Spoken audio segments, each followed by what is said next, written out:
The Black Death was one of the most devastating pandemics in human history. Between 1347 and 1351, it wiped out 30 to 50% of the entire population of Europe.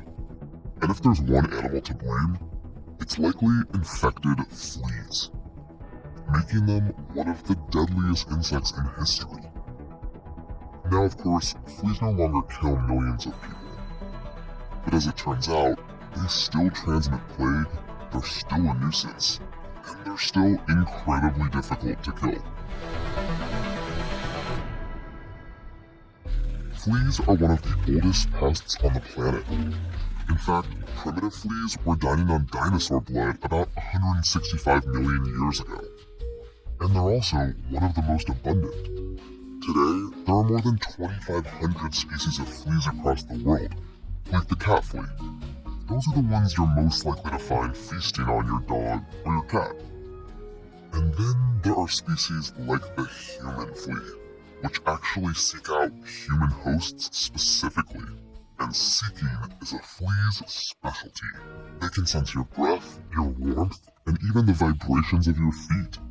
And when they find you, they do what fleas do best: jump.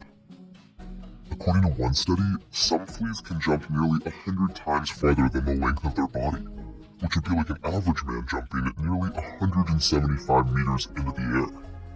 The secret to their spring is a stretchy protein in their legs called resolin, and it works like a rubber band in a slingshot. They have kind of a hook and latch type of system, and when the flea lets go of the latch, they just jump. Now that makes fleas difficult to capture and kill, but it's what they do once they land that makes them a truly terrifying pest. First, they use blades in their mouth called maxillary laciniae to tear into your flesh. Then they use a straw-like structure called an epipharynx to slurp it all up. It's not unlike if you spilled your drink on a table and you took a straw and you tried to drink it up. Yum. Adding insult to injury, fleas have proteins in their saliva that keep your blood flowing, so they have a constant supply of food. And that's actually why they itch so much. Your body, or your pet's, is reacting to those proteins.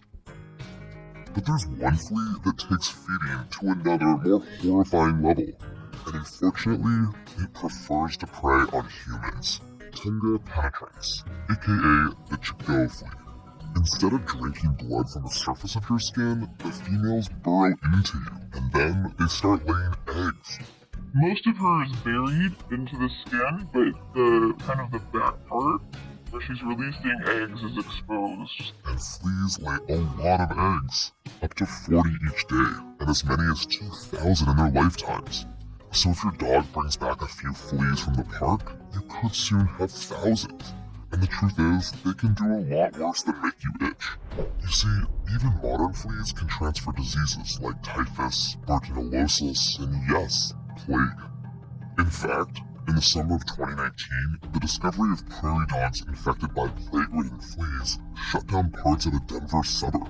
And in 2015, a teen reportedly died from contact with fleas infected with bubonic plague. Now fortunately, fatal fleas are pretty rare, and most likely it'll be your pets, not you, that have to deal with them. But if you do see one or two jumping around, you definitely should try to get rid of them. And here's how. First, identify the source.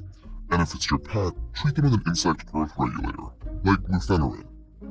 Next, clean your home, though you might want to steer clear of flea bombs or foggers.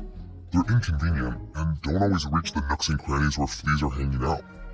Instead, repeatedly vacuum or mop your floors, and toss any bedding into the washing machine, making sure to dry it at high heat. After that, all you can do is sit, wait, and hope that you're flea-free.